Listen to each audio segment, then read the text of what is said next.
Et nous allons commencer par la conférence qui sera présentée par M. Mohamed Tahiré, Kellechi et M. Zazi. L'intitulé de cette conférence est Non-linear Dynamic Response Simply Supported High Speed Y Bridge Under Moving Load. D'accord. Donc, vous pouvez commencer après notre présentation.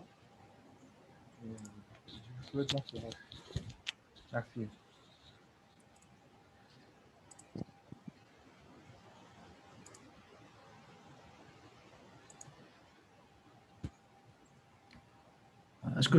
Bonjour monsieur, est-ce que je peux commencer? Oui, vous pouvez commencer, merci. Merci Oui, monsieur. Vous pouvez commencer. Alors, tout d'abord, je tiens à vous remercier pour l'intérêt que vous portez à cet événement scientifique. Le travail que je présente devant vous aujourd'hui, qui s'intitule Réponse dynamique non linéaire des ponts rails isostatiques à grande vitesse, qui est effectué au sein du laboratoire de mécanique et génie civil sous la direction des professeurs Zazi Mohamed et Khmlechi Ablatif. Alors, le plan de ma présentation va se dérouler comme suit. Tout d'abord, je vais commencer par une introduction où je vais définir la problématique et les objectifs et l'objectif principal de l'étude. Ensuite, je vais définir le modèle mathématique qu'on a utilisé et je vais présenter les principaux résultats numériques obtenus et je terminerai par une conclusion. Depuis l'inauguration de la première ligne à grande vitesse au Japon en 1964, la dynamique des viaducs ou des ponts rails a suscité un grand intérêt par les ingénieurs et les chercheurs. La problématique fondamentale de ces types d'ouvrages, c'est le phénomène de résonance. C'est un phénomène qui se produit lorsque la fréquence d'excitation schématisant le passage du train où son multiple coïncide avec la fréquence propre de la structure. L'apparition de ce phénomène est accompagnée par une amplification élevée des valeurs d'accélération verticale du tablier, la chose qui nécessite bien sûr une analyse dynamique adéquate de ce type d'ouvrage. Alors, à titre de revue bibliographique, je vais citer quelques références qui ont analysé ou bien qui ont abordé ce sujet en détail. Par exemple, Righiero et Hall et Karromi et Hall en 2010 et en 2011 ont étudié l'influence ou bien la variation de la fréquence propre des ouvrages ferroviaires lors du passage des trains. Battini et Hall, Borny et Hall ont étudié l'influence de l'interface sur le comportement vibratoire libre des ouvrages ferroviaires. Ticona Melo en 2020 ont présenté une étude, je peux dire par une simulation par élément fini et un essai expérimental dans le but également d'intégrer l'effet des appareils d'appui sur le comportement dynamique. Alors, dans notre étude, on a traité un axe et l'objectif principal, c'est d'analyser l'effet de l'interface ballast-pont comme étant le ballast représente l'intermédiaire entre les trains et le tablier des ponts dans le but et le but exactement, c'est d'analyser ou bien d'étudier l'effet de cette interface sur le comportement vibratoire des ouvrages ferroviaires dû au passage des trains à grande vitesse, bien sûr en tenant compte de la non-linéarité géométrique de l'ouvrage. Pour formuler le problème, on a modélisé la structure ferroviaire isostatique par un modèle de poutre de l'aile Bernoulli. L'équation de mouvement de la poutre est l'équation 1, comme le montre l'équation 1. Donc, on a intégré une force axiale dans le but de tenir compte de la variation des forces générées par la variation des forces axiales plutôt, générées par le passage du train, les forces d'accélération et les forces longitudinales de cisaillement localisées au niveau de l'interface. Tenant compte de comportements non linéaires géométriques, la déformation s'exprime par l'équation 2 et on a utilisé le modèle de Kelvin-Voigt dans le but d'étudier ou bien d'intégrer les paramètres tels que l'amortissement des matériaux constituant cet ouvrage. L'équation finale donc de mouvement du système devient l'équation 4, c'est une équation non linéaire. Le terme important ici, je peux dire, c'est l'expression de la force F qui est due à cette interface. Alors, on a considéré cette force, comme le montre la figure 1, qui varie sous la forme d'une loi élastoplastique. Cette approche, généralement, est déterminée par la norme européenne, Eurocode 1, dans le but de simuler également l'effet de l'interface, ou bien parce que, généralement, ce type d'ouvrage forme une structure composite. Comme ça, il existe à l'interface un mouvement relatif dû au passage du train. Alors, le déplacement longitudinal associé à cette interface s'exprime par la relation 5, telle que H représente la distance, ou bien je peux dire la hauteur équivalente entre l'axe neutre de la couche de ballast et l'axe neutre du tablier. Alors, les trains universels, les modèles de trains universels utilisés dans la simulation, comme le montre la figure, c'est qu'on a utilisé les modèles des trains HSLM-A. HSLM-A, en fait, il existe deux types de modèles, les modèles HSLM-A et les modèles HSLM-B. Et nous avons étudié seulement, ou bien nous avons considéré juste les trains HSLM-A. La force générée ou bien la force produite par ce type de train est déterminée par l'équation 7, telle que N et D, ce sont des caractéristiques définies par le catalogue suivant. Ils sont définis par la norme européenne. Alors, pour résoudre l'équation non linéaire du mouvement du système, on a utilisé la méthode de Galerkin. Par définition, le déplacement vertical de la poutre s'écrit sous la forme suivante. C'est une combinaison entre les fonctions d'interpolation et les déplacements généralisés dans chaque terme. Considérons juste la contribution du premier mode de vibration. Généralement, c'est un résultat qui est connu dans ce type de structure, c'est que le premier mode de vibration domine la réponse du système. Alors, l'équation 4 après intégration devient l'équation non linéaire suivante, qui est connue par le nom de l'équation non linéaire de Daphine, où on a une contribution d'une rigidité cubique. Alors, en termes de résultats numériques, afin d'analyser l'effet de cette interface sur le comportement d'un ouvrage ferroviaire existant, qui est déjà, c'est le même ouvrage qui a été analysé par Costal et Cromé en 2012. Le tableau suivant représente les caractéristiques géométriques de cet ouvrage, et le deuxième tableau représente les caractéristiques géométriques du train HSLM A2. Concernant la réponse vibratoire de l'ouvrage après le passage du train, la figure 2 représente également l'enveloppe d'accélération et l'enveloppe d'accélération dans le domaine temporaire et dans le domaine fréquentiel. On a comparé les résultats du modèle avec un résultat d'un test expérimental.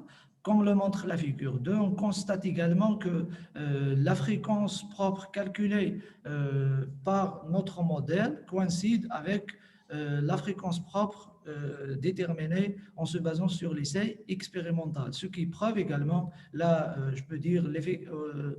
performance du modèle proposé.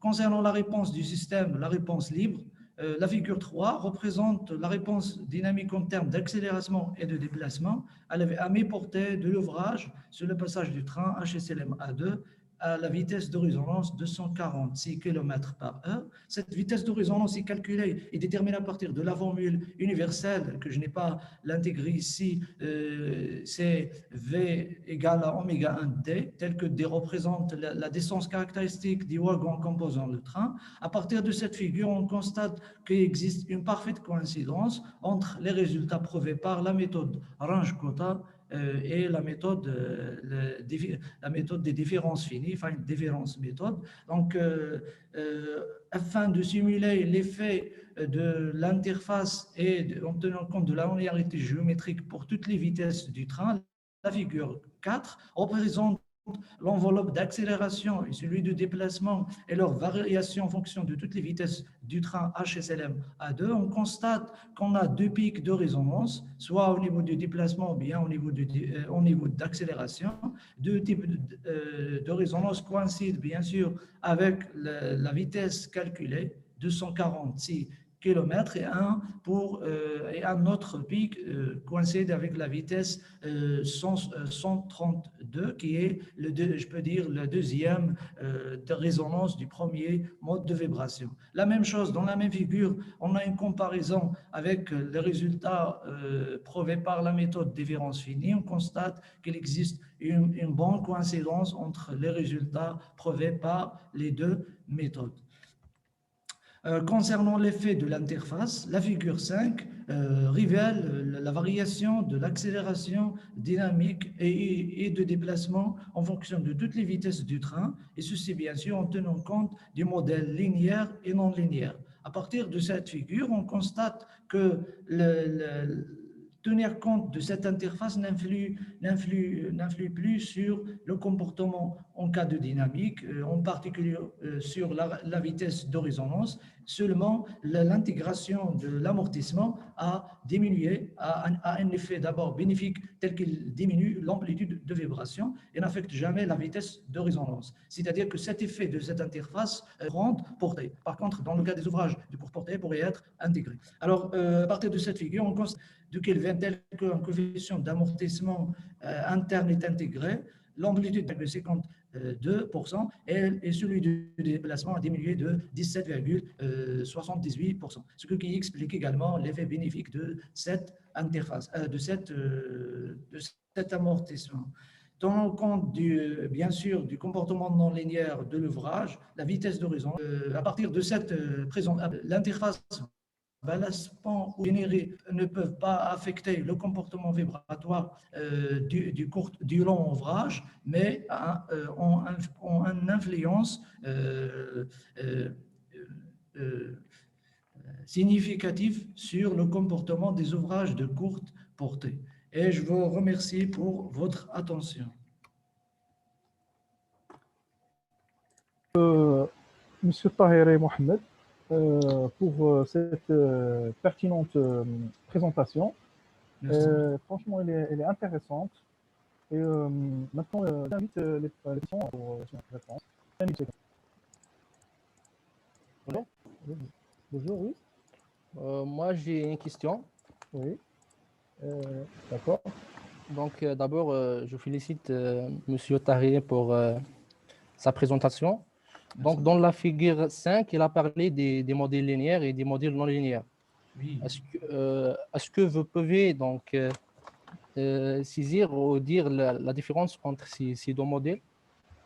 Oui, le modèle linéaire, c'est-à-dire on n'a pas pris la force axiale dans le modèle, c'est-à-dire on a juste considéré l'équation, l'équation suivante, l'équation 1, c'est-à-dire on annule la contribution de la force axiale, parce que la linéarité ici est due à ce terme de force axiale, c'est-à-dire je peux dire que F est intégré ici seulement pour simuler le comportement non linéaire de l'interface, tel que cette force représente une force axiale. Si on l'annule, c'est-à-dire F égale à 0 et la force, la contrainte axiale multipliée à la surface pourrait être négligée, on parle ici d'un modèle linéaire. D'accord? Je ne sais pas ce que vous avez compris. Oui. Je suis en train de Merci dire. pour votre réponse. Oui. D'accord. Donc, il y a d'autres questions. Oui. Donc, s'il y a d'autres questions, n'hésitez pas à poser.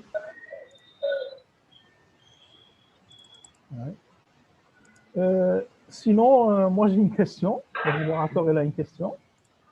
D'accord. Vous m'écoutez, monsieur Mohamed Tahiré? Oui, monsieur, oui. D'accord.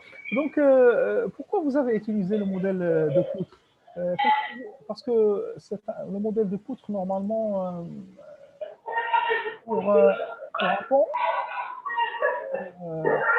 ils n'ont pas de résultat. Ils donnent les résultats confirmés. Je m'excuse, Parce qu'il vous fallait pouvez répéter utiliser. la question, si possible.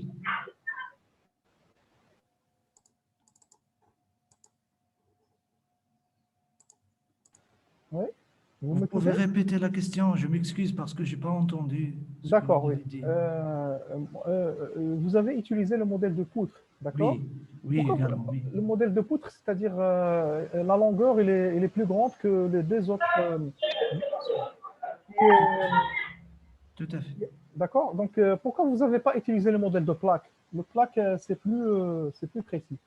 Oui, également, parce qu'en fait, on peut faire ça, mais pour ce type d'ouvrage, généralement, il existe deux types d'ouvrages. Les ouvrages ferroviaires à une seule voie, soit ballastiques ou D'accord? bien bétonnés, ou bien les ouvrages qui contiennent double voie. Donc, dans ce cas, les ouvrages qui ont, ou bien à double voie, on pourrait utiliser le modèle plaque. C'est possible. D'accord. Donc, c'est un cas d'étude, tout simplement. D'accord. Parce que le modèle de plaque, normalement, il est précis. Il tient la dimension Y, l'autre, il Oui, tient la également, tout dimension à X fait, et Y. également parce Et, qu'on a des modes de torsion dans ce cas, donc il faut voilà, analyser. parce qu'il est plus précis. Et pourquoi vous n'avez pas utilisé, vous n'avez pas parlé des appareils d'appui? Par exemple, comme les élastomères frités, les appareils d'appui. Parce que les Donc, appareils d'appui, ils amortissent les vibrations, et ils sont conçus pour ça normalement. oui, également, l'intégration de ces appareils, généralement dans la littérature, plusieurs chercheurs ont montré également que cet effet augmente, même quand il y a un taux d'amortissement, augmente la réponse dynamique, c'est-à-dire il augmente les pics de résonance. Oui, exact, mais l'hypothèse courante, c'est qu'on utilise seulement on considère que les appareils d'appui, c'est-à-dire appui simple, tout simplement, on augmente cette valeur des appareils d'appui KV. D'accord, d'accord. Et pour Range Quota, une dernière, parce que le sujet est pertinent, moi j'ai apprécié, parce que moi j'étais professeur Et merci beaucoup. de pont et chaussée, et voilà, donc c'est pour ça que Ah, je d'accord. pose cette question. Et donc, juste une dernière question. Oui, professeur. Pour Range Quota, vous avez utilisé quel Range Quota d'ordre combien? J'ai pas entendu, désolé. Range Quota pour l'intégration de vos équations. Range Quota d'ordre 1, 2, 3, 5. Ah, d'ordre 4, d'ordre 4. D'accord, pourquoi? Il est plus précis, je crois, non? D'ordre 4, bien sûr, elle est très précise. Oui. D'accord, d'accord. Donc, Bah, on a utilisé la commode ODE 45. d'accord. Hein. Écoutez bien, je vous remercie beaucoup, Monsieur Mohamed Tahira, pour cette présentation. Elle est très intéressante. Merci beaucoup, professeur. Franchement, elle est intéressante.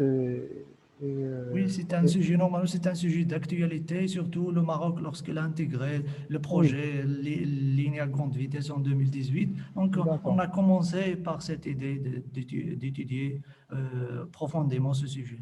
Non, vous avez raison. Franchement, c'est une idée pertinente et une idée d'avenir.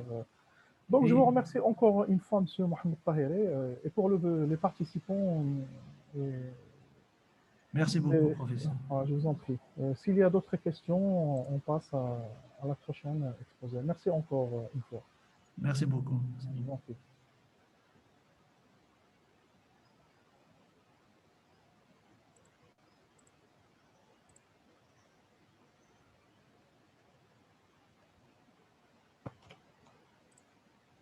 Et maintenant, on va passer à la deuxième présentation, qui sera, qui sera présentée par le docteur Monsieur Jawad Benhamou, le professeur Mohamed Jani et Ahmed Mzrab. S'ils sont là, ils peuvent présenter. D'accord? Donc, je vous invite à. D'accord.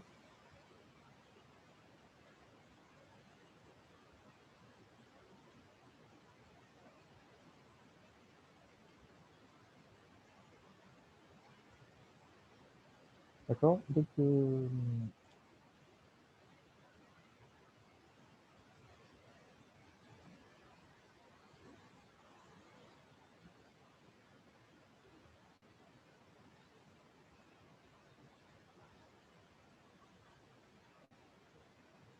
Donc, Monsieur Belhammo, vous pouvez commencer la présentation. Et l'intitulé, c'est 3D Numerical Simulation of Sound Wave Propagation in Air. Donc, vous pouvez commencer.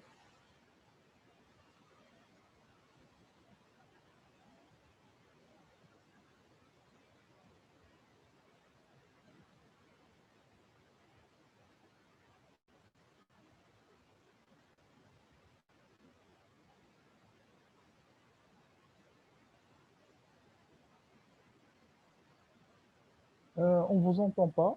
Est-ce que vous pouvez activer votre micro, Monsieur Jawad? Ok. Là, alors, c'est bon maintenant. C'est bon maintenant? Oui, voilà. Maintenant, Ok. le micro est Alors, activé. Donc, je on je commencer. répète alors. Merci. Donc, D'accord. d'abord, je me permets de me présenter. Je m'appelle Benhamou Jawad. Je suis doctorant en laboratoire de mécanique énergétique à la faculté des sciences d'Oujda. Donc, aujourd'hui, je vais vous présenter un exposé sur la simulation numérique tridimensionnelle de la propagation des ondes sonores dans l'air. Donc, à travers cet exposé,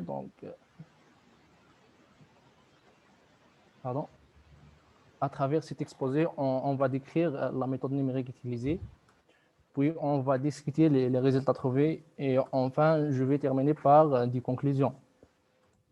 Donc, pour la méthode numérique, on a utilisé la méthode de Boltzmann-Cerezo, la Lattice-Boltzmann méthode en anglais, comme une approche numérique pour réaliser les simulations. Donc, cette méthode peut être considérée comme une approche statistique utilisée à l'échelle mésoscopique pour simuler différents phénomènes physiques. La théorie de cette méthode est inspirée en base de la physique statistique et de la théorie cinétique des gaz. Et selon la physique statistique, un fluide peut être considéré comme un ensemble de particules se mouvant à des vitesses si différentes. Et l'évolution de ce fluide est décrite en général par une fonction f, qui est la fonction de distribution.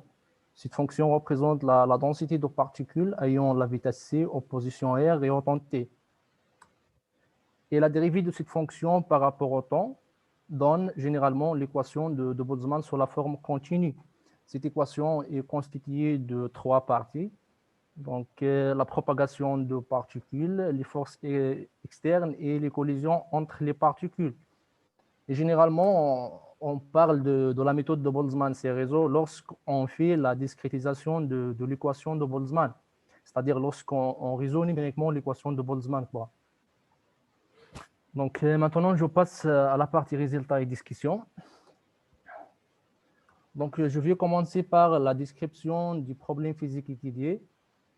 Donc, dans notre étude, on a étudié les ondes sonores générées par un point source localisé au centre d'une cavité cubique qui est remplie de l'air.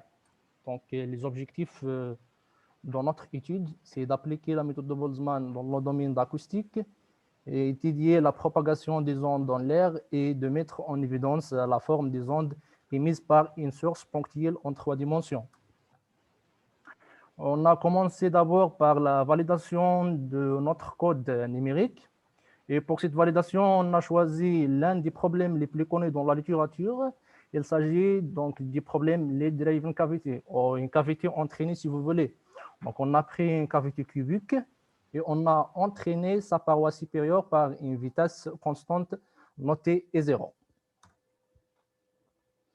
Donc, pour cette validation, on a choisi un nombre de Reynolds fixé à 400. Donc, on a fait la simulation et donc on a trouvé les résultats suivants. Donc, ces résultats représentent des coupes au plan central de la cavité, c'est-à-dire à l'axe X sur 2, Y sur 2 et Z sur 2. Donc, on a trouvé les résultats suivants. Et voilà, les figures en bas représentent les résultats trouvés dans la littérature. Donc, on note une très bonne correspondance entre ces résultats. Et du coup, donc, on peut dire que maintenant, on peut utiliser donc, notre code numérique pour simuler la propagation des ondes en 3D. Avant de présenter les résultats trouvés, donc, je vais d'abord décrire le modèle mathématique utilisé. Donc, tout simplement, les ondes sont générées par une fonction harmonique de la densité oscillant autour de la densité d'équilibre. Rho égale à Rho0 plus Rho sinus de PF de T. Avec Rho0 et la densité d'équilibre, Rho est l'amplitude, T est le temps. Le temps il correspond au nombre d'itérations dans notre code LBM. F égale à 1 sur T, c'est-à-dire 1 sur la période, il représente la fréquence. Donc, pour notre simulation, donc, on a utilisé les paramètres suivants. Donc, on a utilisé un maillage de 150 points suivant X, suivant Y et suivant Z. Rho0 est fixé à 1. Rho A, l'amplitude égale à 0,01 et la période égale à 40. Donc, pour un faible nombre d'itérations, on a trouvé les résultats suivants. Donc, la figure à gauche représente le champ de densité en 3D et la figure à droite représente une coupe verticale donc, à la position Y sur 2. Donc, en 3 dimensions, donc, les ondes se propagent sous forme de sphères et en 2D, elles se propagent sous forme de cercles. Et le rayon donc, de ces sphères augmente avec l'augmentation donc, des nombres d'itérations. Et pour un nombre d'itérations important, par exemple t égale à 200 itérations, donc on a trouvé les résultats suivants. Donc les ondes rencontrent les parois de la cavité, donc ils sont réfléchis par ces parois-là. Donc vous pouvez donc clairement voir sur la figure à droite donc les réflexions.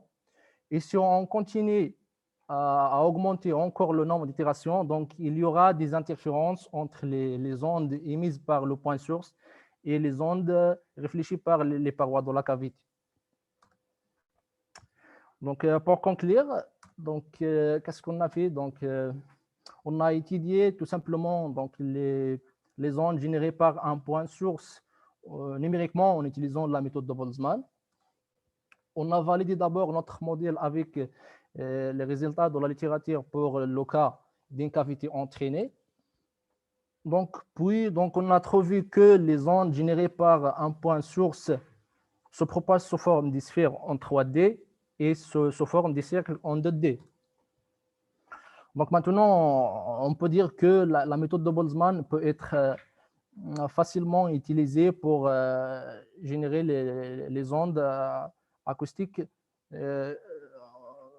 Donc, oui, voilà. Donc, la méthode de Boltzmann peut être facilement utilisée pour générer les ondes par une source ponctuelle, pardon. Et donc, et enfin, donc, la méthode ou le modèle utilisé dans cette étude, donc, je vais l'utiliser donc par la suite pour étudier les ondes générées par une source circulaire. Et merci pour votre attention. Merci, Monsieur Jawad Belhamou, pour cette présentation qui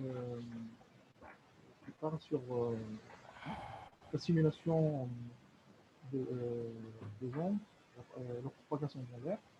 Et donc, je vous invite à poser des questions. Bien sûr, bien évidemment, si vous avez des questions. Donc, merci de poser des questions.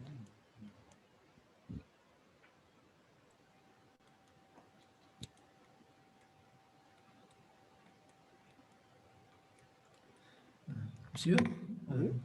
J'ai une petite question, si possible. Oui, bien sûr. Concernant le choix de la méthode de Boltzmann, pourquoi également le choix de cette méthode pourquoi vous avez utilisé cette méthode pour simuler ces présents résultats dans votre étude? Donc, c'est ça. Merci pour votre question. C'est une question très importante. Donc, la réponse est simple. J'ai choisi cette méthode parce que la méthode de Boltzmann offre des avantages majeurs par rapport aux méthodes conventionnelles, c'est-à-dire les méthodes de volume fini et différence finie. Et comme on a voyé dans cet exposé, par exemple, pour mon cas de générer les ondes, donc les ondes peuvent être facilement générées en utilisant juste une condition aux limites sur la densité, quoi. D'accord. Merci pour la clarification. Je vous en prie. Donc, je vous remercie. Donc, n'hésitez pas s'il y a des questions.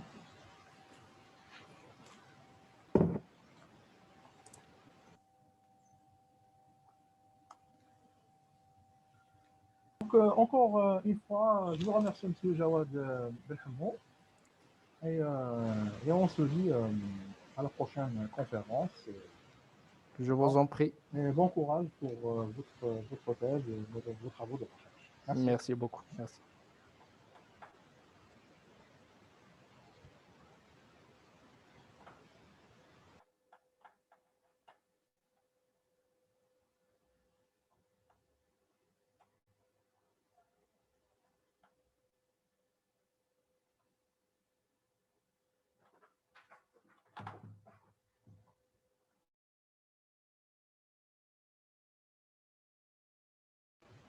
À présent, nous passons à une autre présentation qui s'intitule Mechanical and Static Study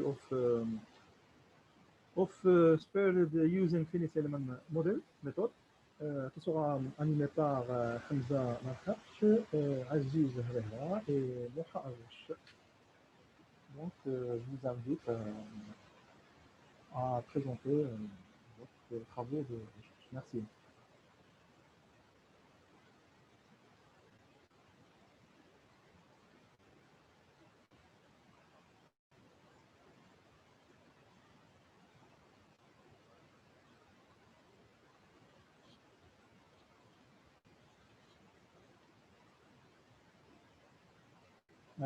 Merci d'activer votre micro, parce qu'on n'entend pas.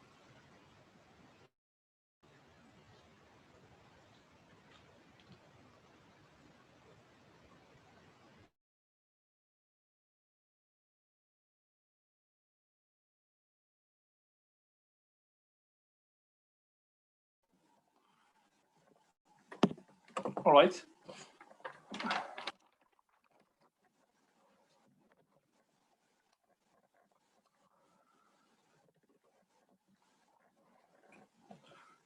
Ladies and gentlemen, hello.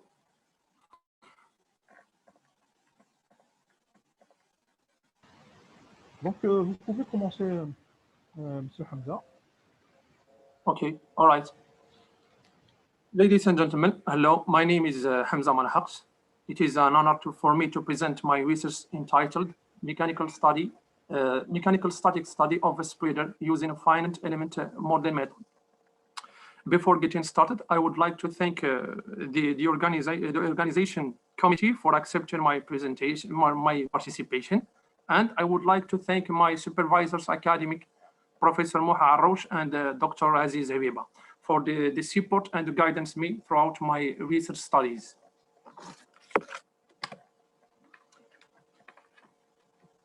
I would start with the general introduction.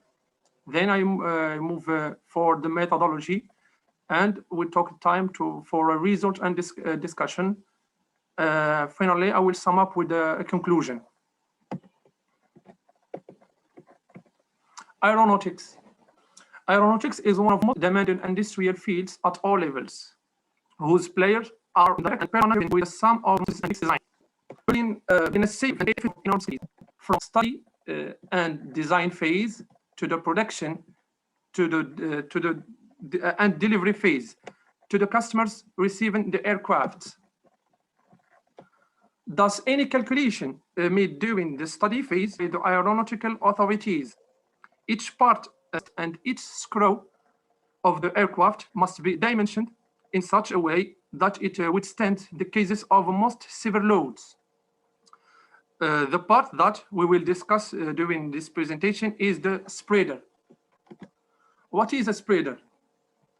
The seat is generally divided in two parts, an upper part and a lower part. The upper part of the seat consists of a foam and a fabric. The lower part is made of steel and the plastics part. This is the real image for the spreader. In the lower part, the most important part that have a purely mechanical role is the spreader. the aim of this study is to develop a new mission type in order to minimize element numbers and nodes and time and the time analysis. Equally important is also the equivalent, the show equivalent Stuys von Mises.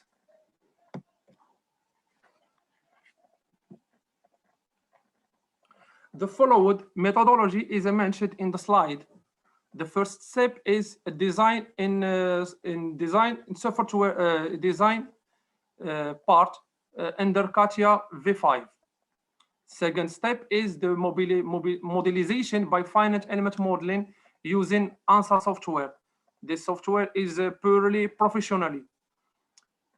The last step is the verification of equivalent Stuys von Mises and a displacement between the two types of mission using ANSYS workbench. After these operations, we check the quality of the mesh. This step is very important. It must be carried out systematically at least twice. The first step. That first highlight that we need to have in the material R mechanical resistance to impact dimensional stability under tension and compression. Fracture toughness, low coefficient of friction in terms of wear resistance and flammability, vibration and shock absorption. That is guaranteed by the spreader under the seat. This piece of metal plays a crucial role in the absorption and the shock and vibration, absorption of the shock and vibration, which lead to the comfortable landing and by that safety of the passengers. This is a spreader position in the seat. As you can see in this image 3D, we have a twist spreader under each seat. The second step is the modelization using ANSA. This is a type of emission. As you can see, dividing in the small elements. Mission is a numerical method of subdividing geometry into small elements called finite element. The procedure adopted for this study consists of a mission in 2D or constructing the shape of the spreader surface with a 3.2 mesh as a variable element size covered by the skin. After executing, this is the first modelization for hexapenta mission. This is the platform of ANSA software. After executing the step for the hexapenta mission, we repeat the procedure to be obtained the result using another mission type, tetra modeling, in order to be able to compare two types of mission. This is an element number for theta, another type. Briefly, by changing the type of emission, we get as a result of a modeling two different results in element and nodes number. As you can see, this is the difference. This is for hexapenta total element number, and this for the tetra total number. It's about 4,000 element difference. The main goal of the study is to compare two mission type hexapenta. This comparison was basically proposed and made in order to investigate and optimize the optimum mission analysis time for each. Now we move for the static study to show the difference between equivalent von Mises and the impact when we change the type modeling. We have the impact of equivalent stress Moses or displacement total. workbench was used to take the static study for the two types of modeling and equivalent Swiss vomises. As you can see in the image, the difference, the maximum 1.2 megapascal as a difference. This software was used to verify the process effectiveness, and equally important, thus ameliorating the life cycle of the spreader. As a conclusion, reducing the analysis time by changing the type of a modeling mesh leads to minimize the element number and nodes, and consequently the cost. This change in the type modeling positively affect in equivalent Swiss vomises. This study showed the importance and the impact of the spreader in the seat as one of the essential tools for the safety of the passengers. Thank you for attention. Thank you for a very interesting presentation, Mr. Hamza Malafat. Thank you, sir. And to begin the session of question, if we have any question. Donc, je vous remercie, Monsieur Hamza Malafat, pour votre présentation. Et maintenant, nous ouvrons la session de questions-réponses, bien évidemment, s'il y a des questions-réponses. And to begin the session of question, and if you have any question.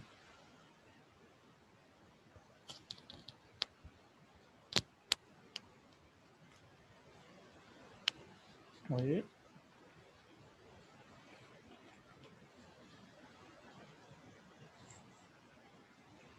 I have any question? Yes, please.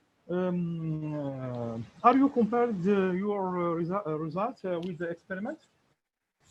Yes, in the laboratory, not in the real fields. Yes. And why choosing equivalent von Mises less? Why? Because it's a small element. We cannot change we cannot choose the Tresca or deformation. We need to show the Swiss zone. Yes. The zone Swiss. Exactly. Yes. That's why we choose von Mises. Thank you again for your interesting presentation. Donc, je vous remercie encore une fois sur votre présentation pertinente. Il s'agit sur la sécurité des passagers, de safety of passengers, de safety of passengers. C'est-à-dire la sécurité, elle est, comme si j'ai bien compris, que la sécurité elle est optimale et elle est assurée. Donc, great safety and law for c'est-à-dire il n'y a pas de, même pour au cas d'incendie, je crois, c'est ça ce que j'ai compris. Donc, encore une fois, votre présentation elle est pertinente et s'il y a des questions, nous attendons votre question. Sinon, nous passons à la deuxième présentation. D'accord? Donc, thank you, Mr. Hamza Malafat, et see you again.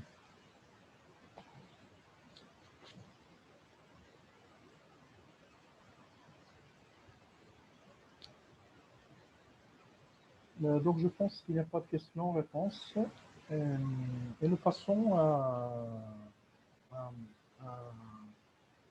une autre présentation présentée par M. Reda Busta, effet du paramètre alpha sur l'évolution du système d'glissement activé, le sous-chargement de traction monotone. D'accord? Donc, on attend M. Reda Busta. Merci, monsieur le modérateur de la session. Je pense que monsieur Reda n'est pas présent avec nous. Donc, il faut passer au deuxième, oui. D'accord, merci. Il faut passer qui est suivant, oui. Donc, c'est prédiction des efforts de couple de la température d'usinage. Voilà. Et l'épaisseur de coupeau à l'aide de la théorie prédictive d'Oxely et le réseau des neurones. Présenté par monsieur Oukmessa Omar, Bouhamza Abdelkader, El Farissa Omar et Hilali El Moukhari. D'accord, donc vous pouvez commencer, monsieur Omar, votre présentation. Okay. Okay. Hello, everyone. So I am a PhD student from ENSA d'Agadir. Firstly, I thank you for this opportunity. This work that will presented is under the subject of application of artificial intelligence tools and machining, under the name of prediction of cutting force, machining temperature, and chip thickness using Oxley predictor theory and the backpropagation neural network, supervised by الفارسي عمار et Monsieur Hilali Al-Mukhtar.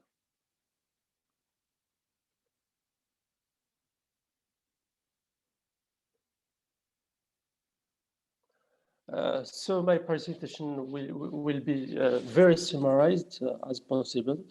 The plan is like this: introduction, objectives, methodology, results, analysis, and finally a conclusion.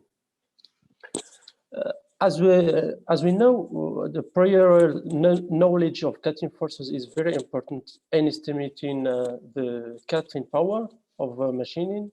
Likewise, the knowledge of temperature and stress in the cutting area is essential for predicting the tool life.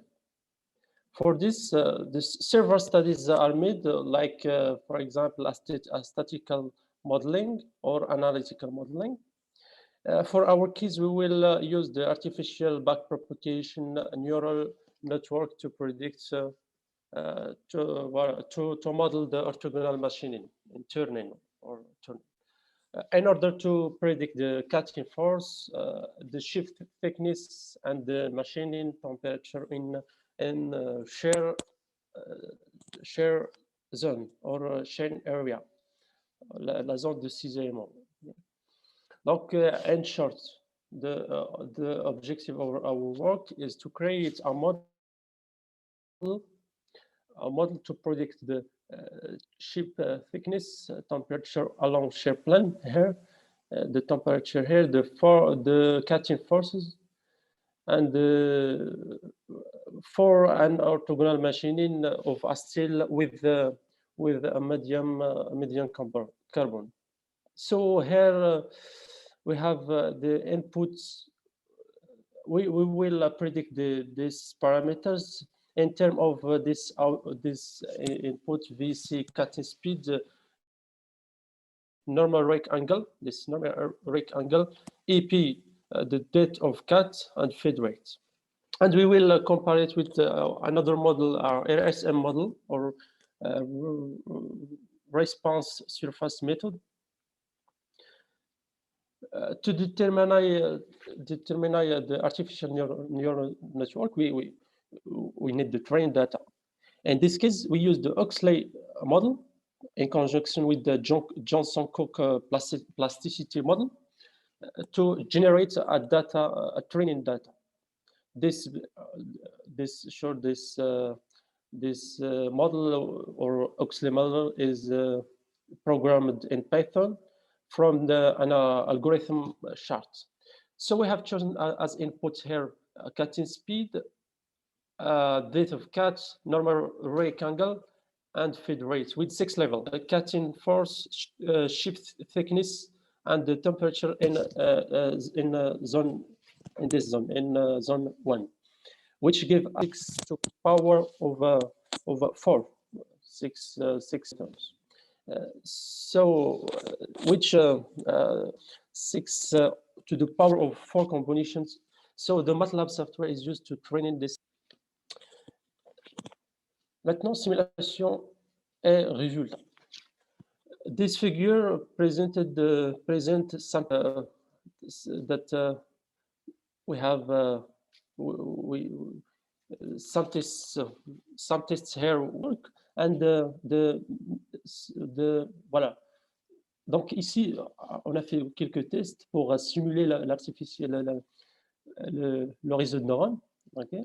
Donc, on a déterminé le mean square error pour chaque simulation. So here, we have changed in the number of neurons and the training algorithm.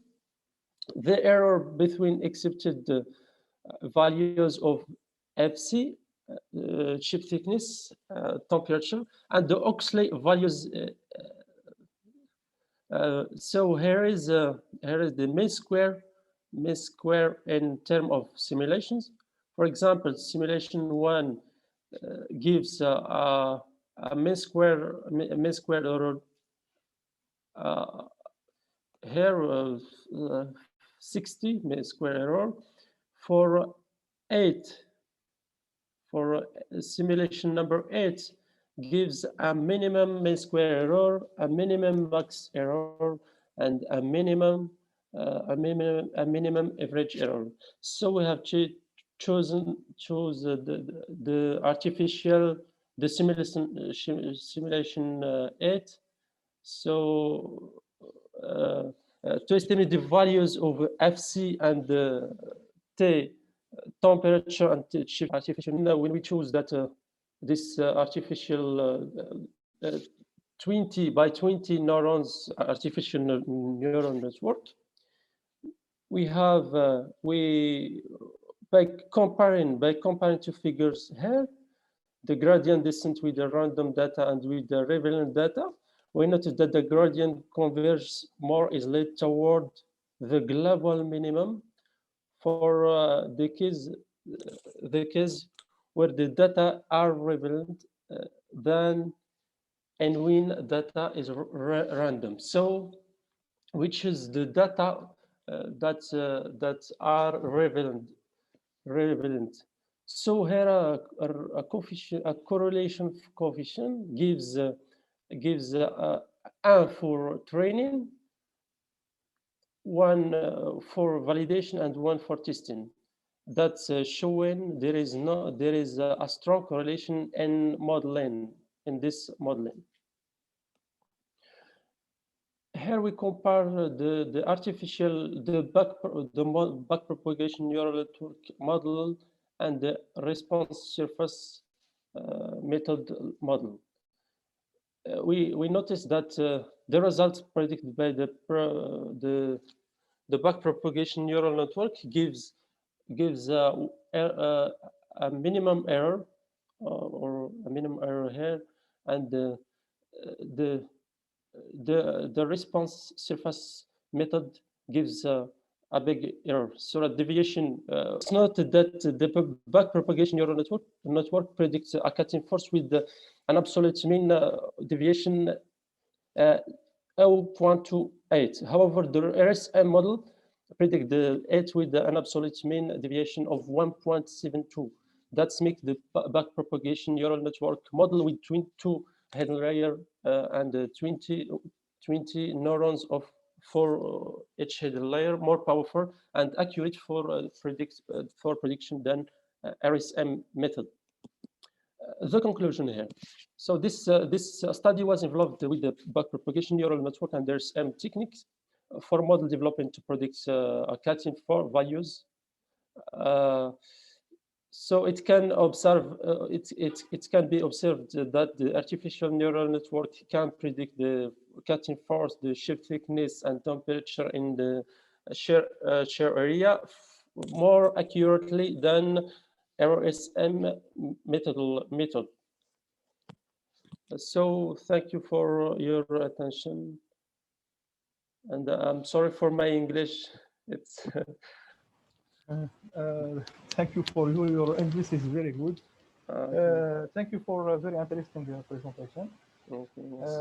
And it's necessary to present with English for learn and for future. Donc, it's very interesting. Your English is very well. Okay. Ton anglais il est bien, donc c'est bien pour présenter en anglais parce que tous les congrès internationaux. C'est l'occasion de présenter. Voilà, c'est l'occasion de présenter, de faire travailler son anglais et voilà. Donc je vous remercie encore une fois, Monsieur Omar Messa, d'accord. And to begin the session of question, if you have any question. Donc nous commençons la session des questions-réponses. Bien évidemment, s'il y a des questions-réponses.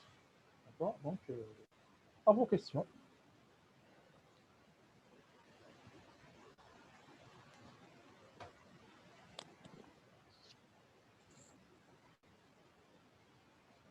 Donc, sinon, s'il n'y a pas une question, moi j'ai une question. Je vais le poser en anglais. Mr. Omar, why do you use a model Johnson-Cook plasticity? Why? Exists another model in plasticity?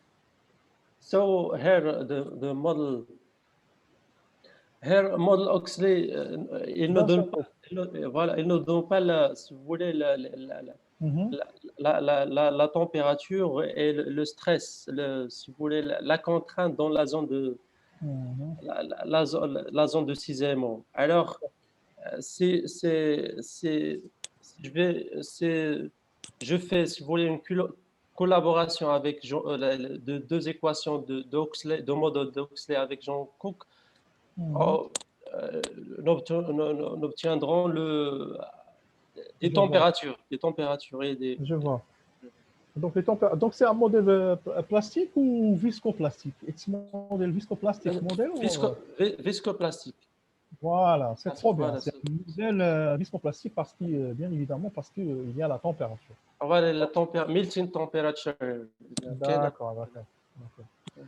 Donc, j'attends toujours s'il y a des questions-réponses. Sinon, on passe à l'autre présentation. Encore une fois, merci de ta présentation. Merci Je te souhaite bonne continuation et espérons vous voir dans les prochains congrès qui seront effectués. Merci. Au revoir. Merci. Au revoir.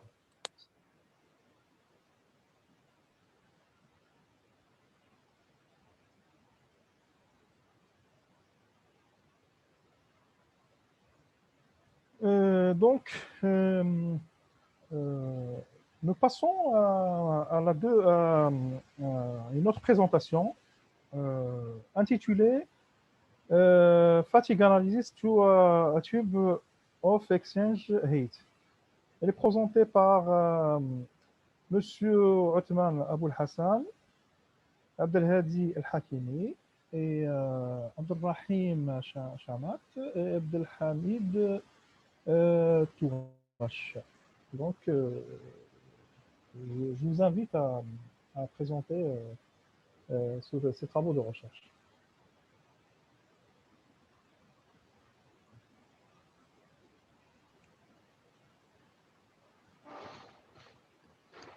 Monsieur le Président, ce que j'ai remarqué, ils ne sont pas présents, je pense. Oui, il faut passer au deuxième. Voilà.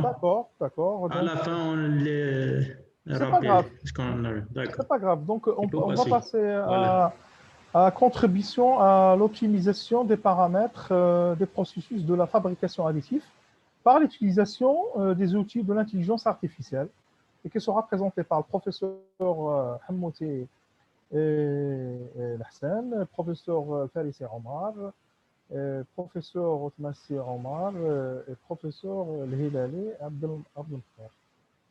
Voilà, il est présent. D'accord, vous pouvez commencer. Merci.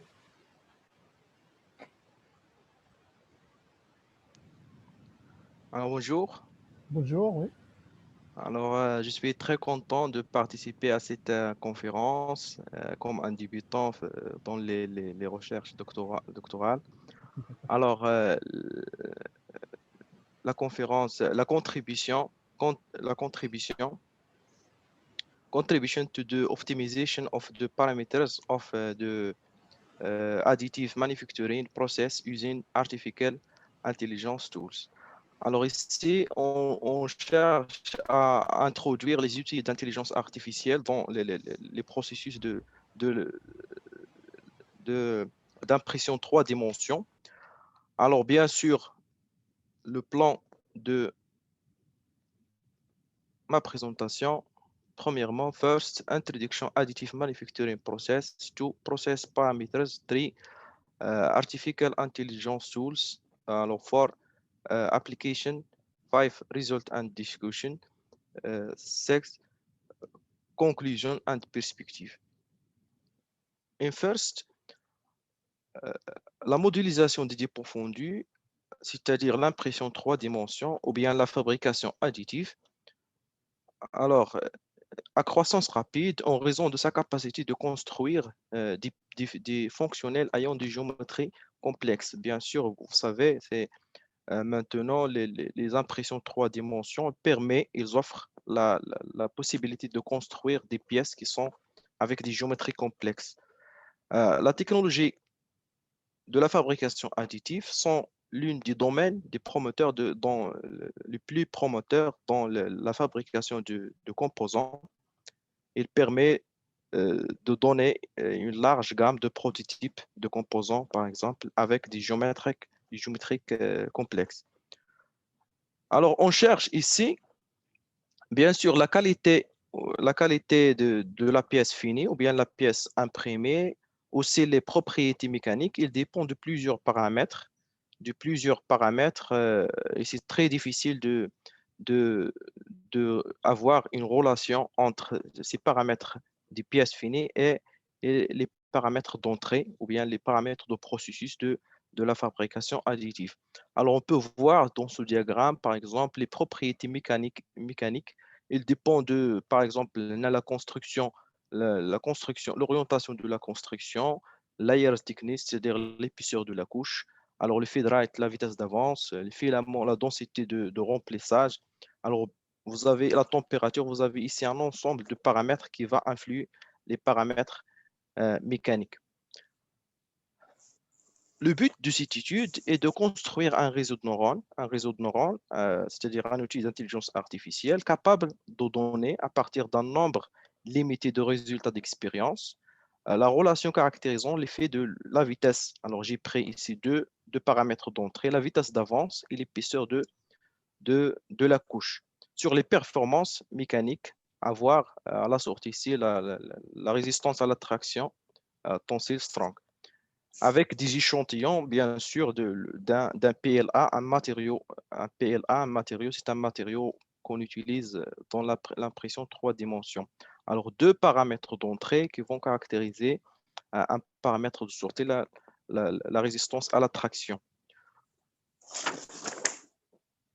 Alors, des recherches qui ont déjà travaillé dans ce axe, ils ont réalisé des expériences. Alors, vous avez quelques résultats d'expérience qu'on va utiliser par la suite pour créer un réseau de neurones ou bien pour créer un modèle artificiel qui est capable, bien sûr, de donner des réponses qui sont un peu précises ou bien des résultats qui sont précises. Alors ici, vous avez 3 vitesses d'avance, 3 vitesses d'avance, 20, 50 et 80. Et vous avez ici 4 épaisseurs de couche. En total, vous avez 32 expériences. Alors, on peut les voir dans ces diagrammes, 32 expériences. Alors, et vous avez ici un modèle de régression basé sur une analyse statistique de régression polynomiale a été développé dans le but d'avoir un modèle expérimental. Alors, bien sûr, à partir des résultats expérimentaux, il faut développer un modèle expérimental qui va essayer d'englober ces résultats, des méthodes statistiques qui s'appliquent dans ce domaine. Alors, troisièmement, l'application de l'intelligence artificielle. Alors, les outils d'intelligence artificielle montrent bien sûr sa grande puissance de reconnaissance, d'apprentissage et que peut trouver des meilleurs résultats à partir d'un ensemble qui est très limité de résultats expérimentaux, permettant ainsi de prédire la prédiction plus précise et la sélection efficace des fonctionnalités. Oui. Alors, quatrièmement, une application sur le MATLAB. Alors, bref, le MATLAB, on va essayer de créer des tableaux sur lesquels on va introduire les données expérimentales. Oui, des tableaux. Puis, on va essayer d'importer ces tableaux des données d'entrée et les données de sortie, les données expérimentales. Puis, on va essayer de créer un network, c'est-à-dire un réseau de neurones. On va les créer. Bien sûr, ici, vous pouvez remarquer, vous avez un ensemble de paramètres qu'il faut choisir, il faut maîtriser, il faut à chaque fois choisir ces résultats pour ces paramètres pour avoir un réseau de neurones qui est puissant. Alors, on va importer ici les paramètres d'entrée et la réponse, ou bien les résultats d'expérience. Alors, ici, on va ici de choisir le nombre de neurones, on va choisir la fonction de le transfert. On va choisir ici aussi, en général, on va ici de paramétrer le réseau de neurones. Puis, on va l'entraîner. Il faut s'entraîner sur ce réseau de neurones à base de ces résultats expérimentaux. Puis, vers la fin, alors on peut remarquer ici, cinquièmement, les résultats et discussions. Cinquièmement, on peut voir les deux réponses expérimentales et la réponse avec le réseau de neurones. Alors, il y a quelques erreurs dans quelques points, mais on va par la suite, on cherche à les corriger et à avoir un réseau de neurones qui est un peu puissant, qui peut donner des résultats avec un moins d'erreurs. Alors, le coefficient de corrélation, il tend vers 1. L'idéal, c'est avoir 1. Mais l'objectif dans cette étude par la suite, dans le futur, d'essayer de créer, de changer les paramètres des réseaux de neurones pour avoir un modèle artificiel qui va donner puissant, qui peut donner des résultats encore plus bons. Alors, comme conclusion, les caractéristiques mécaniques d'une pièce imprimée en 3 dimensions sont très, très difficiles à déterminer et à maîtriser. Alors, mais on peut utiliser les outils d'intelligence artificielle les outils d'intelligence artificielle dont on va essayer de construire des modèles artificiels puissants qui peuvent donner une relation caractérisant les caractéristiques mécaniques et qui prend en compte un maximum de paramètres de processus, un maximum de paramètres de processus. Bien sûr, alors toujours, il faut, en se basant sur des recherches ou bien des résultats d'expérience, pour essayer d'englober, de construire un réseau de neurones qui va englober ces paramètres. Par la suite, on peut valider par une expérience. Alors, lorsqu'on trouve les paramètres optimaux, les paramètres de processus optimal, on peut valider par une expérience. Et merci pour votre attention. Donc, je vous remercie de cette هذا تحط له الآن وهذا راني في لاصال برانسيبال ادخلوا لي رشيد مالك pertinente. انا دخلت انا فيه غادي نقول لك شكون Raison de neurones. كركور راه تما وراه ما راضي Donc, هو راه يهضر. Donc, cette contribution à l'optimisation des paramètres des processus de la fabrication additive. Et donc, nous passons à session de questions-réponses. Bien évidemment, s'il y a des questions et s'il y a de... Donc, je vous laisse de poser quelques questions. سي حميد السلام عليكم. السلام ورحمة الله. Ça va, c'est Moradi? كي اخويا لاباس؟ راكم بخير؟ Ça va, الحمد لله, بارك الله فيك. الحمد لله فيك بركة، الحمد لله. انا حسيت زلتو فلورير جي ام تي، راني داخل حتى لدرك 1:30. C'est pas grave, j'ai assuré. غادي ما بقاش بزاف نساليو ان شاء الله. الحمد لله. المهم انا دخلت الصباح وسيتي ان بتي بو ديفيسيل. دخلت انا بريدمي ولا معاكم.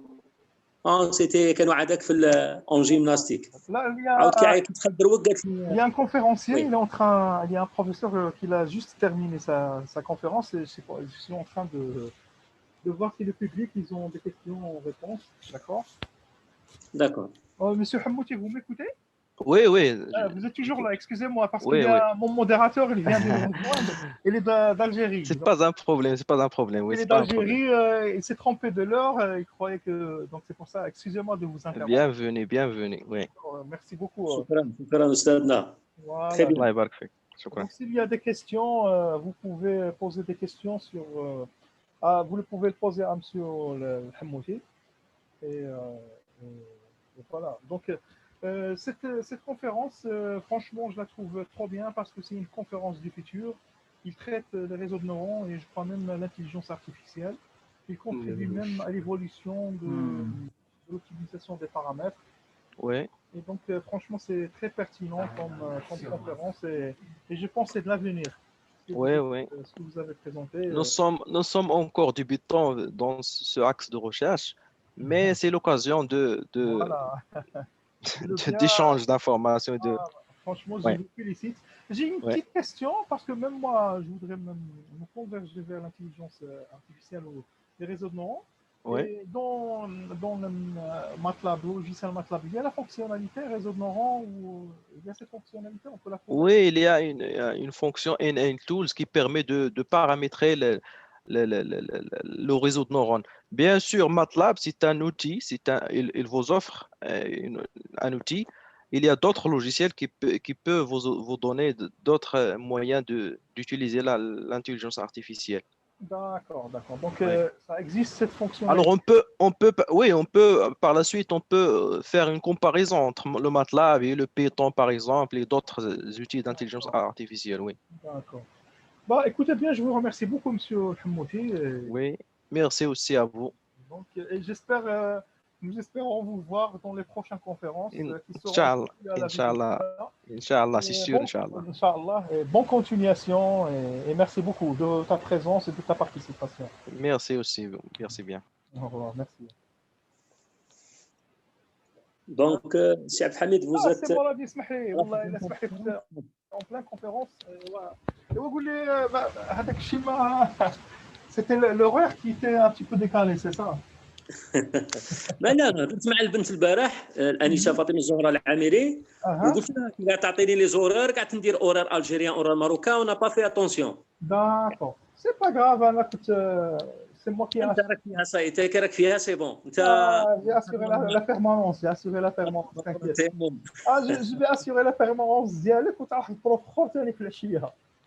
الله يبارك الله يبارك. غادي نبقى نهار من الزوج قول من 12 حتى 6. شعركم دايرين دروك دايرين 5 باقيين؟ لا دابا بقاو جوج بقاو maintenant il y a deux, il reste optical absorption تاع monsieur Moumadi. Optical? Ouais, il y a les deux dernières. Les deux dernières conférences, oui, très bien. Si tu veux les animer, anime-le. Si tu veux les animer, voilà, je te donne la main. Donc, pour les questions, les gens, les participants, c'est-à-dire connectés directement, parce que ils sont connectés. Même les participants maintenant, le participant maintenant est là ton feu vert pour déclencher la conférence. Pour la conférence l'avant-dernière, le conférencier est prêt? Pas avant-dernière, il reste encore deux conférences. Il reste optical. L'avant-dernière, ouais. Pour l'avant-dernière et la dernière. Oui. C'est toi qui va guider. Oui, il est là. Monsieur. C'est monsieur Habibi ou le Shkoun? C'est qui? Oui, monsieur Habib. Monsieur Habib. Donc, on peut débuter? Ok. Ok. Alors, on passe à la conférence en principe numéro 8, si je ne me trompe pas. Donc, présentée par M. Habibi. Vous allez la présenter seule ou là en... Seule. Donc, vous allez la préparer seule. Vous allez la présenter seule. Oui. Très bien. Donc, sans tarder, on va passer à la conférence intitulée donc, le changement de l'absorption optique et de l'indice réfractif des transitions d'excitants en un quantum dot sous l'influence de la pression hydrostatique et de la température. Donc, optical absorption and the refractive index changes of excitant transitions in a quantum dot under the influence of hydrostatic pressure and temperature. Donc, vous avez le temps nécessaire pour présenter votre conférence, M. Habibi. Allez-y. Cher comité d'organisation et scientifique, bonjour. Alors, le travail que je veux présenter aujourd'hui s'intitule l'étude des propriétés optiques d'un excitant confiné dans un disque quantique sur l'effet de la pression hydrostatique et la température. Ce travail a été réalisé au sein de laboratoire des matériaux, ondes, énergie et environnement à la faculté des sciences Oujda. J'aimerais vous présenter brièvement le plan de ce travail. Premièrement, en guise d'introduction, on va rappeler c'est quoi une boîte quantique et leurs propriétés optiques et quelques applications des boîtes quantiques. Et aussi, les approximations et les méthodes utilisées dans son travail. En général, sur les systèmes de travail et leurs constituants. Ensuite, on va discuter nos résultats. Et enfin, on résume notre travail par une conclusion générale. Tout d'abord, nous pouvons matériaux cristallins inorganiques nanocristaux constitués des matériaux semi-conducteurs et leur taille varie absorbant ou bien émettant, comme le montre cette figure.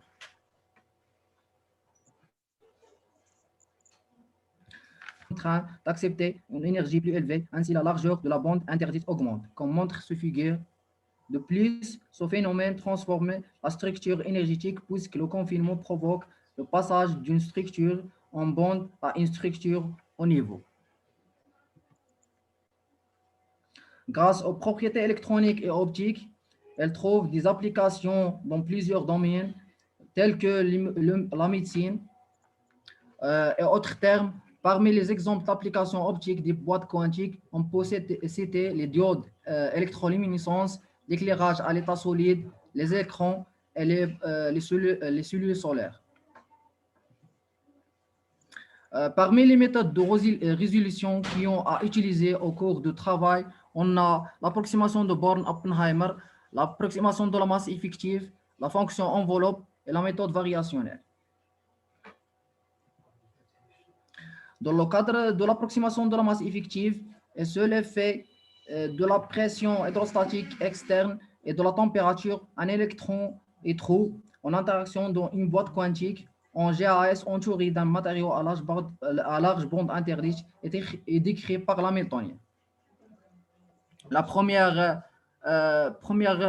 partie, le premier terme, c'est l'énergie cinétique de l'électron. Et la deuxième terme, c'est l'énergie cinétique du trou. Et la troisième terme correspond à l'interaction colombienne entre l'électron et le trou. Et le dernier terme correspond à la potentielle de confinement. Et ρh, la distance entre l'électron et le trou, et les masses effectives dépendent de la pression et la température. Et la constante diélectrique dépend de la pression. Puisque la température et la pression sont des constantes extérieures, des contraintes extérieures, alors la largeur de gap de matériaux GAS dépend de ces contraintes au centre de la zone de Brillouin. Peut être exprimée par la relation suivante. La pression est exprimée en kilobars et la température en Kelvin. En utilisant les unités excitoniques pour la longueur et l'énergie. Donc, l'Hamiltonien s'écrit sur la forme. Dans cette étude, nous nous intéressons à la transition excitonique entre l'état fondamental et l'état subbande. Nous avons donc choisi les fonctions d'onde comme suivant.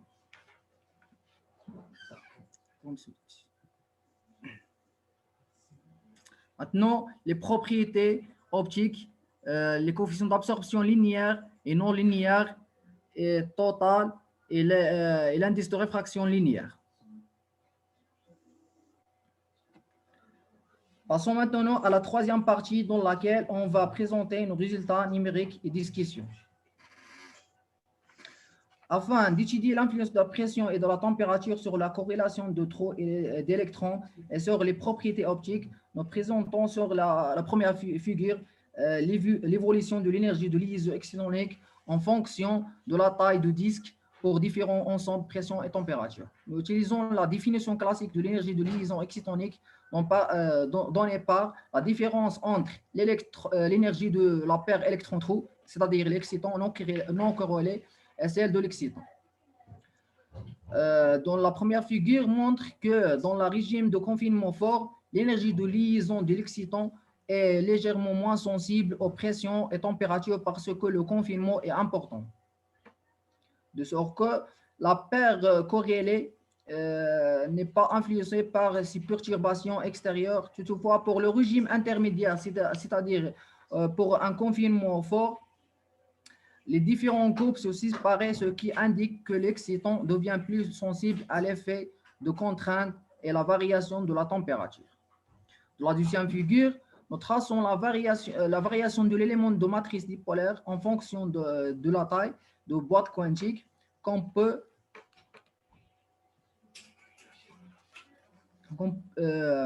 on peut le voir, le moment dipolaire augmente avec la taille des boîtes quantiques.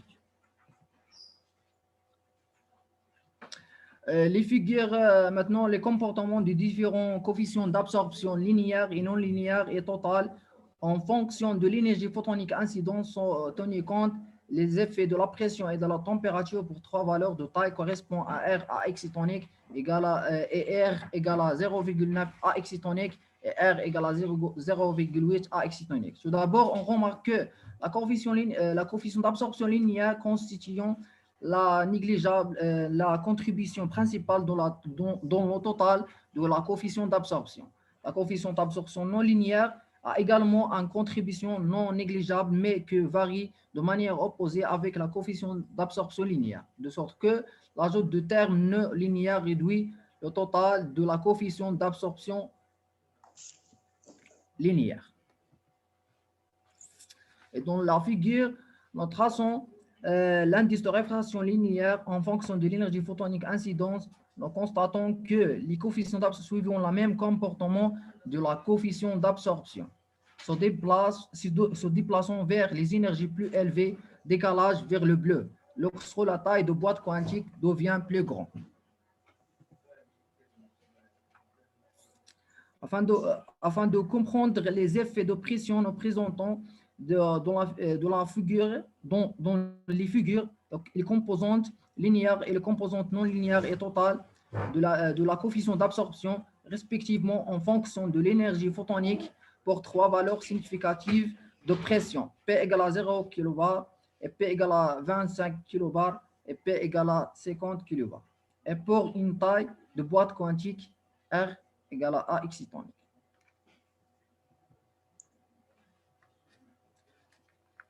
D'autre part, on a tracé l'indice de réfraction l'indice de réfraction linéaire en fonction de l'énergie photon incidence pour différentes pressions, P égale à 0 kbar et P égale à 25 kbar et P égale à 50 kbar, et pour une taille de boîte quantique égale à R à excitonique.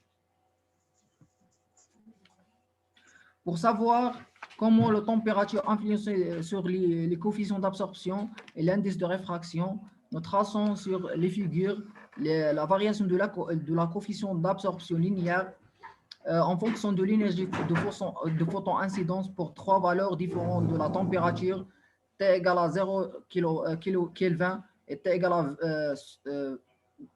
200 Kelvin et T égale à 300 Kelvin. Et pour le rayon de boîte quantique, égale à R à excitonique. Nos résultats montrent que on mesure que la température augmente, les pics de coefficient d'absorption déplacés vers les énergies plus faibles pour tous les régimes de confinement.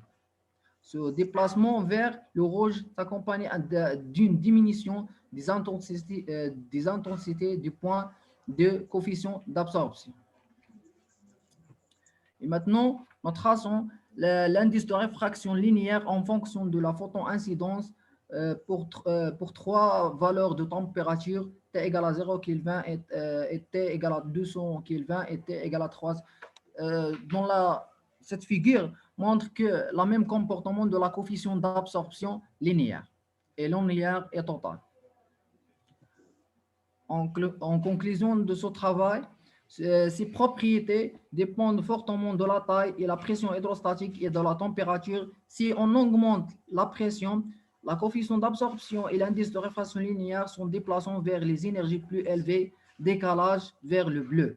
Mais on augmente la température et la taille de boîte quantique, les coefficients d'absorption et l'indice de réfraction linéaire déplaçant vers les énergies plus faibles, c'est-à-dire le décalage vers le rouge.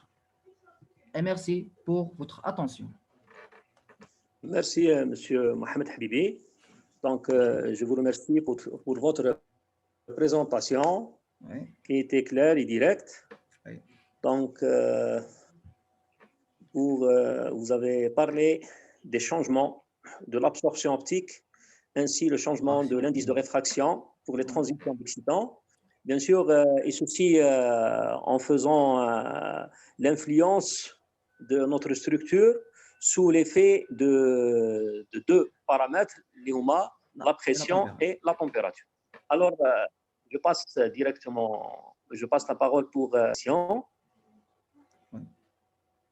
Si quelqu'un veut poser une question pour le conférencier, M. Habib Mohamed, donc vous pouvez prendre la parole. Bon, moi, en tant que modérateur, je vais la question, je suis parti de la conférence. C'est un remplacement. Donc, j'ai une question. Est-ce que tu peux nous donner quelques applications de ces robots? Oui. Des applications Oui. réelles de ton travail. Tu peux le relier avec... Maintenant, on a des applications.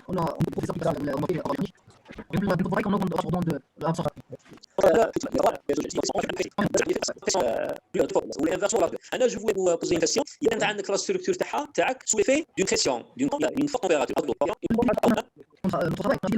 وين تبي 200 كلفن 300 كلفن. انت تلفزيون شفت مادامك تطلع في لا تمبيراتور في لو بلو هكا. On a des énergies fortes. Inversement pour la température. Les coefficients sont عندك pression et il faut que la structure نتحكم فيه. ماشي تكون معناش عندك le bon fonctionnement de la structure. Donc utiliser par exemple l'avion غادي يساعدنا une structure. Donc l'avion غادي يطير غادي تكون va subir une grosse pression. Une grande température. D'accord.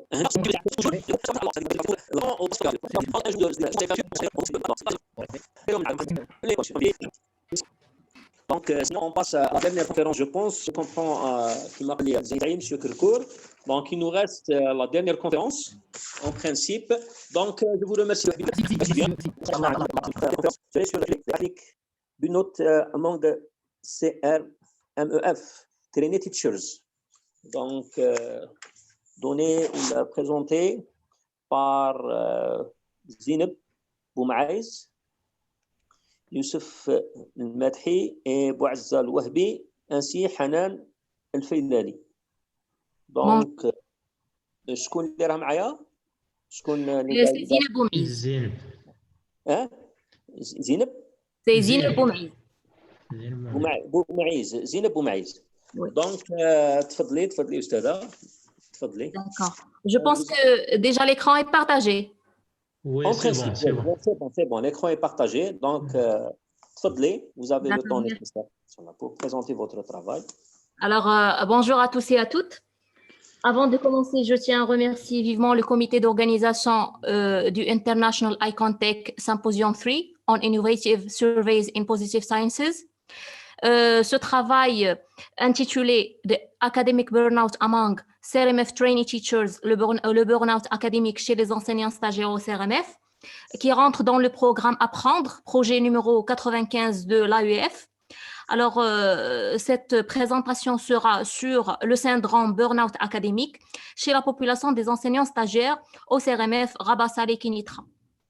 Alors, notre présentation suit le plan suivant. Je vais commencer d'abord par identifier le contexte de recherche, aussi initier les objectifs, démontrer ou bien le fait de présenter le matériel et les méthodes choisies pour cette recherche, présenter les résultats et conclure. Pour le contexte de recherche, comme vous savez tous, la période de formation est une étape forte d'événements et de changements. Pour l'enseignant stagiaire, c'est une transition de la vie estudiantine à celle professionnelle. Donc, l'intégration des CRMF ou bien du centre régional des métiers de l'enseignement et de la formation fait en quelque sorte une transition et un bouleversement chez l'enseignant stagiaire.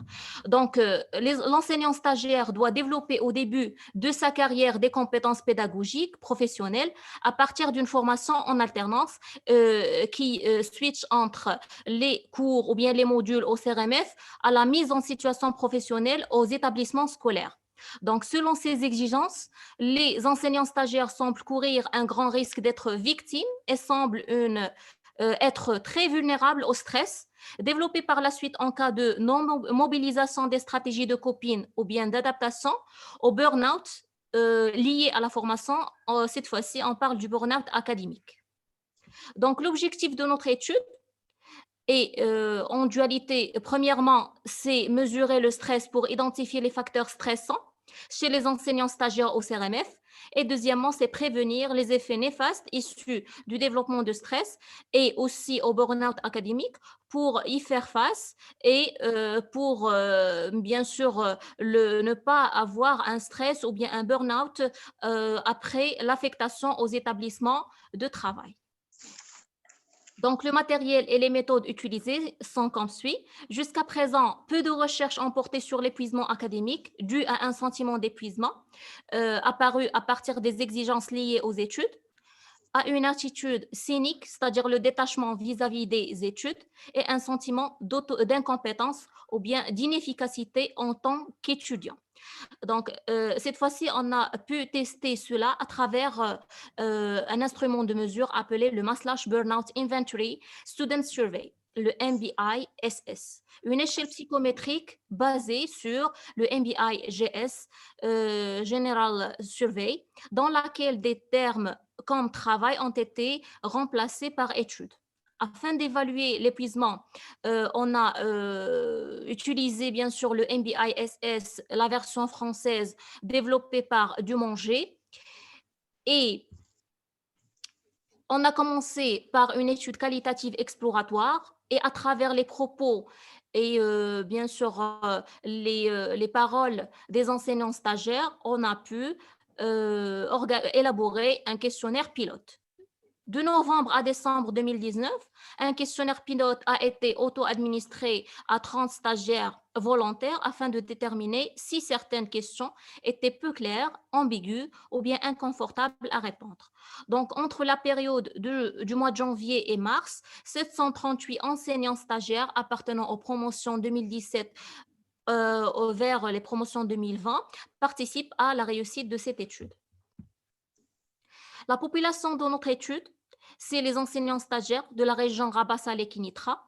Cette enquête porte sur un échantillon de 738 enseignants stagiaires qui veulent participer volontairement à cette étude, avec la conservation de l'anonymat et aussi des réponses confidentielles. Les enseignants stagiaires se répartissent en 52,5% d'hommes et 47,5% de femmes. L'âge moyen varie entre 21 et 45 ans. Les enseignants stagiaires principalement représentés dans cet échantillon proviennent du CRMF Rabat avec un pourcentage de 52%, Kenitra 42,1%, plus des 2/3 des enseignants sont titulaires d'une licence et 29,1% parmi eux sont titulaires d'un master. Le nombre disparate de répondants nous a permis de les regrouper en promotion. Et bien sûr, ils sont aussi répartis des enseignants qui ont choisi le cycle primaire avec 56,4% et ceux qui ont choisi le cycle secondaire avec un pourcentage de 43,6%. Alors, pour entamer cette étude, on a essayé de tester la validation de l'instrument de mesure. On a commencé par l'évaluation des qualités psychométriques du MBI-SS, la version française bien sûr de Dumanger. Cette version traduite n'était pas différente de la version originale. Elle contient 15 items qui évaluent les sous-échelles, l'épuisement émotionnel, le cynisme et l'efficacité académique. Donc, pour valider avec une analyse en composante principale, on a choisi une rotation oblimine avec un delta égal à 0. Le KMO était de 0,845 avec un test de sphéricité de Bartlett P inférieur à 5%, donc c'était significatif. Alors, après le test ACP, On a eu la première composante était de 25,56% de la variance totale et la deuxième composante explique 19,4% de la variance, alors que la troisième explique 17,71%. Donc, on a pu déduire que les trois composantes expliquent 62,66% du burn-out académique et on a conservé les 6 items de l'efficacité académique, les 5 items de l'épuisement émotionnel et les 4 items du cynisme, c'est-à-dire le détachement envers les études. Après, on a passé à l'analyse descriptive du mass burnout inventory. Alors, quand vous voyez ici, la moyenne était de 17,83 pour l'épuisement émotionnel, de 13,28 pour le cynisme et de 22,66 pour l'efficacité académique. Avec un min de 6 et un max de 30 pour l'épuisement, un min de 3 et 24 pour le cynisme et un minimum de 6 et 36 pour l'efficacité académique. Concernant les scores, alors pour les scores, quand vous voyez dans le tableau, les scores ou bien emotional exhaustion, c'est-à-dire l'épuisement émotionnel, on a pu détecter que les enseignants stagiaires ont un épuisement émotionnel de 66,67%, modéré, un épuisement modéré, et 16% de la population ont un épuisement émotionnel qui est élevé.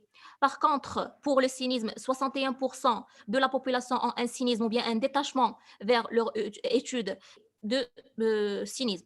Alors, pour l'efficacité académique, 59% de la population ont une efficacité académique modérée, alors que 13% ont une efficacité faible et 27% de la population ont une efficacité académique qui est élevée.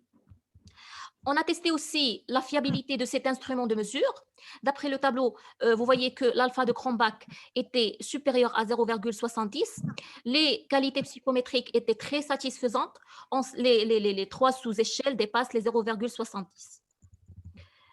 Donc finalement, cet instrument de mesure est un outil de dépistage du burn-out académique chez les enseignants stagiaires, ce qui est important pour une prévention efficace du burn-out et aussi de cette étude par une recherche. Et il est nécessaire d'étudier les corrélations du burn-out avec d'autres scales, tels que les échelles de sentiment d'auto-efficacité et ceux de satisfaction au sein du centre. Et finalement, pour avoir plus de finalement, je vous remercie infiniment pour votre écoute. Merci. Merci également pour sujet aussi potentiellement je suis pas spécialisé pour le travail d'affaires que j'ai là. Donc merci infiniment. Merci monsieur. Donc je passe la parole pour les questions. Avant s'il y a des questions, donc pourquoi vous avez choisi seulement cette catégorie? Donc pourquoi vous avez ciblé cette catégorie? Alors quand vous savez, les enseignants stagiaires vont compter. Il faut dire si on a un enseignant qui est dès le départ stressé et plus on ne pas avoir un mal-être, un mal-être pour l'enseignant. Le seul, c'est mieux que guérir. Oui, oui, très bien. Certainement. Très, très bien. Donc, je pense, c'est-à-dire, je suis dans l'enseignement peut-être que ça fait 20 ans, presque, ou là, plus, je ne sais pas exactement. D'après ma petite expérience par rapport à mes collègues, donc il y a des collègues qui ont peut-être plus que 30 ans, 40 ans d'enseignement.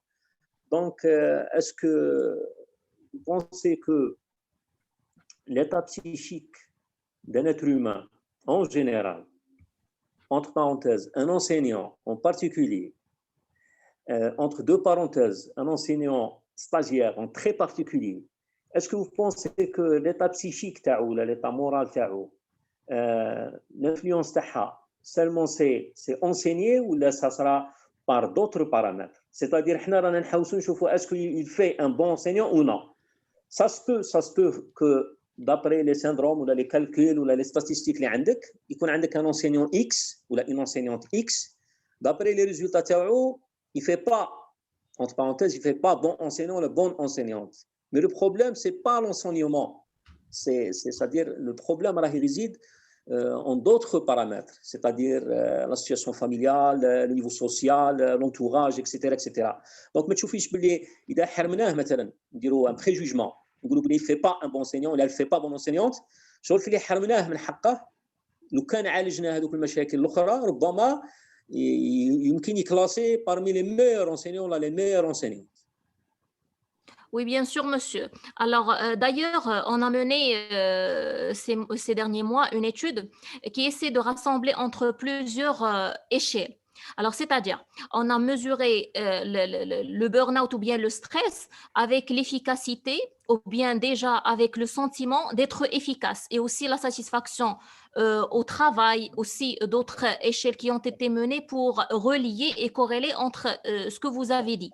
Alors, certainement, on a, d'après les analyses descriptives et les corrélations, on a des résultats qui disent que, voilà, alors par exemple, le retard en bourse ou bien une faible récompense impacte le rendement et la satisfaction de l'enseignant.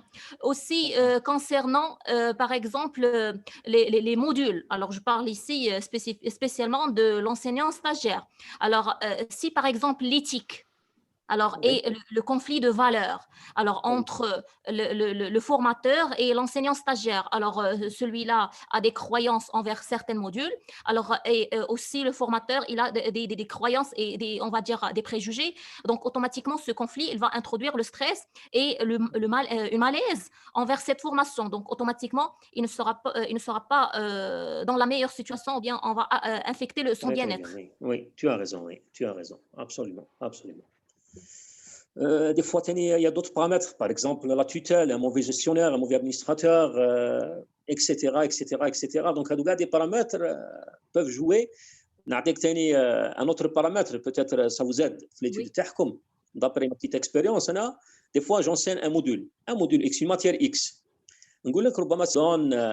C'est-à-dire mon rendement, des fois, je fais, c'est-à-dire une année, promotion, des fois, la promotion, comment dirais-je, d'une qualité. Donc, sans le vouloir, le rendement est là. Et inversement, des fois, l'année prochaine, je change de promotion, notre promotion, le niveau moyen ou médiocre, en parenthèse, ça joue sur le rendement à l'enseignant. L'enseignant qui est devant lui, c'est-à-dire le rendement est très supérieur. وتكون عنده devant lui des étudiants يكونوا النيفو تاعهم يكون ناقص دونك بلا ما يحس لو روندمون تاعو ينقص هذه ثاني في لي يكون دي فوا هو يكون عنده دي بروبليم بلا ما نحسوا دونك انفلونسي كاع لا توتاليتي اي انسي دو سويت دونك سي با ايفيدون هاد l'étude sur l'être humain. C'est pas facile, c'est-à-dire c'est-à-dire Oui, bien sûr, monsieur. On est basé sur un modèle qui s'appelle Job Demands, Job Resources. C'est pourquoi on a cerné un petit peu l'étude. Mais en quelque sorte, vous avez raison, il y a plusieurs modèles qui combinent, par exemple, entre le stress, le burn-out, c'est une variable modératrice. Quand on a un stress qui est élevé, alors avec un soutien qui est, on va dire, un bon soutien, les gens sont bien entourés, que ce soit dans le côté administratif ou bien avec leurs collègues. Alors, certainement, le stress et le burn-out va baisser. Bien sûr. Donc, c'est la science. Merci infiniment pour votre retour, monsieur. Oui, merci bien. Donc, il n'y a pas de question. L'assistance, je ne sais pas, est-ce qu'il y a de l'assistance qui veulent poser des questions. Sincèrement, j'étais, tu m'as donné beaucoup d'informations qui vont m'aider dans ma carrière. Donc, احنا نخدموا في الاكزاكت في التكنولوجي دي فوا ننسيو رواحنا نعيشوا غير مع لي زيكواسيون مع لي ديمونستراسيون اكسيتيرا وننسوا لوتر كوتي سي لومان اللي فينا احنا. Donc, ça joue un rôle très important. Donc, l'insan, ce n'est pas une machine. Il y a insan, يتأثر ويأثر. Donc, يتأثر بالشيء اللي داير به ويأثر بالناس اللي دايرين به. Donc, je vous remercie, mademoiselle Oumaï Zineb. Donc, merci beaucoup. Et je pense, je ne sais pas, est-ce que... Cher professeur Abdel Hafid, tu peux me faire un rappel sur M. Othman Aboul Hassan, parce qu'il n'est pas présenté précédemment. Est-ce qu'il est là ou non pour clôturer? La conférence TAO, c'est au numéro Numéro 1, 2, 3, 4, 5, 6. 6. 1, 2, 3. Là, la sixième, non, pas Othman. encore. Pas encore. Voilà, Othman Aboul Hassan. Tu Oui, fais un rappel, est-ce qu'il est présent ou non pour clôturer la session?